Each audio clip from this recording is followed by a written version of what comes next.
Welcome to Homeschool is a Work of Heart. I'm Melissa Webb, and after years in the classroom and years homeschooling and supporting those in home education, and even more years creating curriculum for families like yours, I have learned this.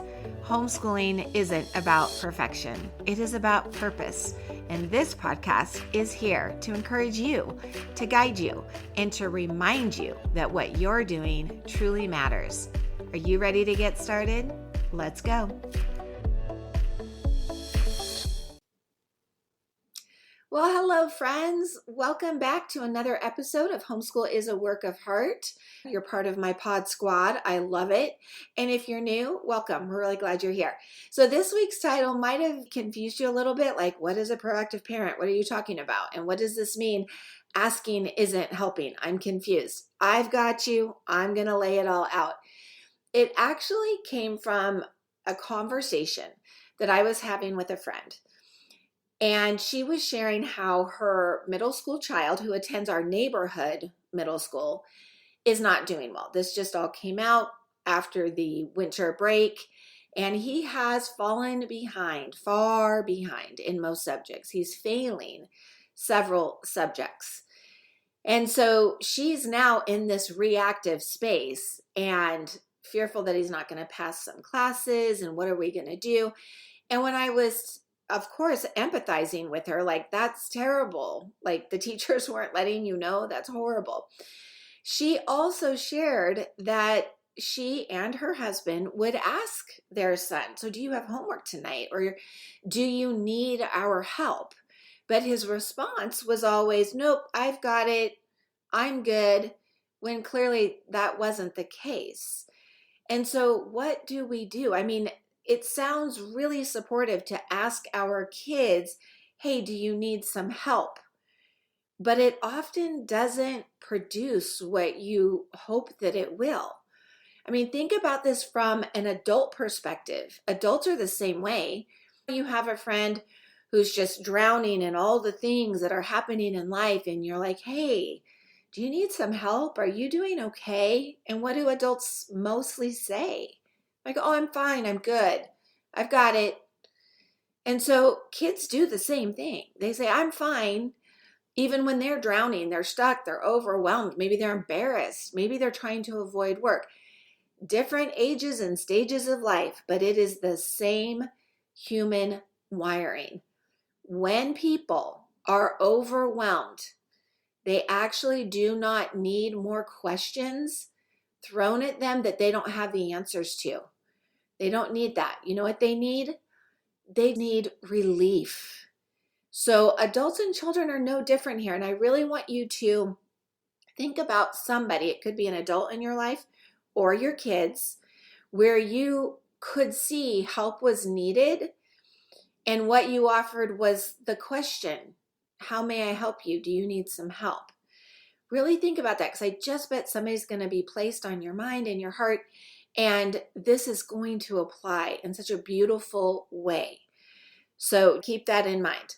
We need to be more supportive in our communities, whether that's our core family community, maybe that's our neighborhood community, maybe it's our friend group, maybe it's our extended family. I mean, something out there I know is going to speak to you. And I want to ask if you've ever noticed yourself that people do say those words, I'm fine, when they really are not. In fact, maybe even you have said that. So I always like to go to the why. I love to get curious. I'm a very curious person by nature. So I'm constantly asking why. Why did that person behave that way? Rather than just be offended by it, I just ask why. Why? I wonder why that person did that. Because the thing that I want to remind all of us is that other people's behaviors are about them.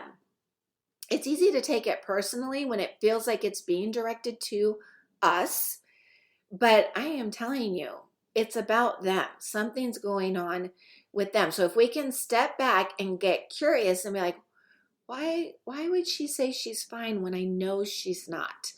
So let's just think for a moment on why any folks, adults or kids, do this. What is it about being human? Now, I have a few things that come to my mind, but I would love to know what kind of things are coming to your mind. I believe a lot of people are worried that if they asked for help, if they even knew what to ask for, a lot of times they don't, that would feel like they were being a burden. What is it about our society that we're so concerned about burdening others? Maybe we should burden each other a little bit. That's a community I want to live in. It could be that they are embarrassed maybe to ask for help or need help. I think embarrassment sometimes can be an issue. Another thing that I was jotting down some ideas of why do people do this. I think this is a big one. I think a lot of times in my experience, it seems like when I'm asking, I don't know what to offer and they don't know what they need. We're both like, oh my goodness, this thing just happened. Who does what? How do we move forward with this? And as well, I think sometimes maybe people don't know how to explain what it is they need. They even could just hope that the problem's going to magically disappear. So let me just avoid it, because if I say I need help, then I'm actually admitting I have an issue or there is a problem. Now, specifically for kids, there are a couple other things that I jotted down here. And again, I have worked with students for over 30 years, so these are things I have witnessed firsthand. In most of the circumstances I've seen, children are afraid of looking like they are dumb, that they don't know something. They don't want to be seen as unintelligent, that they can't figure it out. That's a big one. A lot of kids too, they want to be independent, so they push away adults. I get that. Some are just avoiding the discomfort of admitting that they're struggling, and then they're going to have to sit there and listen to how to fix it or be told how to do it a way they don't want to do it. That whole thing is uncomfortable, so they're just avoiding. And I also think that sometimes they don't have the right words to explain their confusion. So again, it's easier to just push it down, push it aside, and move on. But the thing is, when a child says, I'm fine, I want you in your mind to just consider that, sure, sometimes a child really is fine. But so often, it really means I'm stuck, but I don't know how to ask for help. Now the title's probably making a little more sense, right? Asking isn't helping our kids. It's not. What we want to focus on and what I really want to dive into is that the most meaningful help that we can give to anyone, adult or child, is specific and it's active. So let's just imagine you have a friend, maybe it's even a neighbor, and you know they're going through a really tough time. It could be an illness, it could be a divorce, it could be the loss of a loved one, maybe the loss of a job. Yes, of course, by all means, it is polite to ask, is everything okay? Do you need anything? But asking isn't helping. So I want you to consider, instead of asking, whenever the next thing arises, instead of saying or asking, do you need anything? I'm so sorry for what you're going through. I'm here to help. What can I do? Right? Those are coming from a place of love. Absolutely. They're just not that helpful. Instead, if you want to be helpful, do you know what you need to do? Help. It's an active word. Help. It's doing something. It's saying, hey, I made an extra tray of lasagna. It's already made. I'm going to drop it off. How about tomorrow at 5? Take away them having to say anything but, oh my goodness, thank you. Yes, that's perfect. Even asking them, what time do you want it? What day do you want it? What day is best? If somebody is feeling overwhelmed, drop all of that. Make decisions when they're in kind of a decision fog, right? Have you ever had that kind of exhaustive feeling? They call it decision fatigue, and I think it's a real thing. I have felt that way before. You also could just be at the market and fresh berries are on sale. Buy extra fresh berries and then just show up, drop them off. hey, I saw these fresh berries. They were a great price. I thought you guys might like them. Again, not, hey, do you need some fresh berries? I'm at the store right now. Just help. It could even be something like, hey, we're going to the movies on Thursday with the kids. Can I come and grab yours? Would they like to come see this movie that just came out? Our treat. And again, just help. Just do the things. It does remove the decision fatigue. I think it also gets rid of that awkward asking, because when we ask, then it can make the other person feel kind of funny saying, yes, I would actually love your help. That can be hard for so many of us. It also eliminates any explaining on anybody's part. You're not asking for details. You're just paying attention. That's all you're doing. And that same principle applies to our children in their learning spaces. Let's talk about what doesn't work first. That would be maybe standing in the doorway or standing in the kitchen and hollering, are you done? No. Do you need help? Do you need some help? Are you okay? Are you sure you're okay? That's kind of like standing outside of some terrible crisis and just saying, hey, text me if you need me. It's not helpful. Asking is not helpful. Now, not always, but often, since that way is so inefficient, a better efficient way is to, again, do some actions, actually help. Sit down next to your child. Look at the paper with your child. And these were recommendations that I gave my friend. I was like, instead of asking if he needs help, since everything's on the computer these days, just set aside a time. Like maybe on Sunday nights, we're going to sit down and we're going to look at your teacher's class agenda. We're going to look at what assignments have been turned in, what you're getting. It's not saying, hey, do you want me to look at what's going on with your school stuff? No, we're just going to sit down and we're going to do it. And then if something is due, we're going to look at that paper or that chapter or those directions. And not to guilt our kids or to get upset with our kids, but we're just going to get kind of curious and ask targeted questions. Ask questions that are based on getting some clarification, offering up some compassion. Again, get curious. And then offer that first small step. If they're like, yeah, I'm so stuck on this math, it's algebra 2, it's really hard. Say, okay, well, let's figure this out. And let's say you're not great at math. Do you know how many things you can YouTube or go to Khan Academy or search? There are apps that help with this. If it's not you, call in the other parent. Maybe that person is good at math. Maybe find, is there another parent, a family member? Maybe we need to get a tutor. Any of these things can help. Also, you want to normalize the confusion. I always remembered how helpful it was when an adult said to me as a kid, yeah, this step does feel tricky. It feels tricky to me too. It helps our kids not feel like there's something wrong with them, that they can't figure it out. Today, so many things are confusing. Things do feel tricky.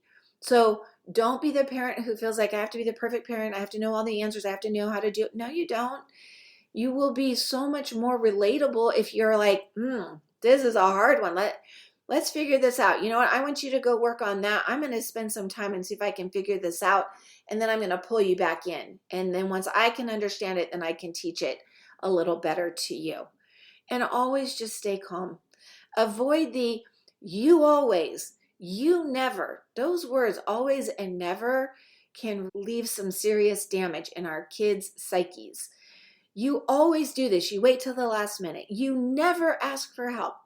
Number one, I don't think it's true. Always and never, always, like that means every single time. Your kids never ask for help, even with like, hey, where did the chips go?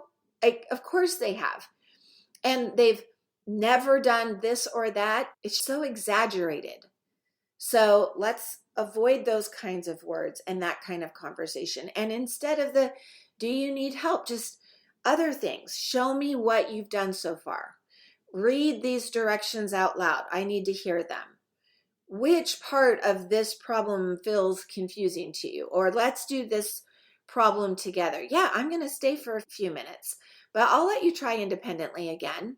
This isn't rescuing. This is actually great parenting, great educating. It's not enabling. These are still kids. You are modeling it. So it's just these 3 steps I want you to keep in your mind when it comes to your kids, especially when you know they're struggling with something. Sit with them. Do not shout from another room. Look at what they're working on. Do not assume that what they're saying is accurate. Look at what they're working on. Look at how they're doing in a class. Get involved and just start helping them. Do not wait for their permission. I think it's time to replace some of our old ways with some new ways. I mean, it is a new year. So let's just plan that our old way may have been just asking, hey, do you need help today? And instead, our new way is going to be like, hey, I want to look at your work today. And yeah, they may fight you in the beginning. And you just say, no, this is how it's going to be. This is our new way. It's a new year. This is our new way. The old way may have been, hey, just let me know if you get stuck.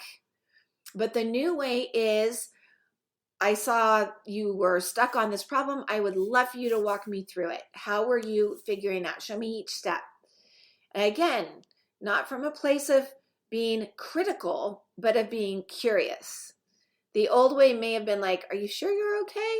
And now it's going to be, please show me your progress. Very different how we're showing up. Do you see the difference?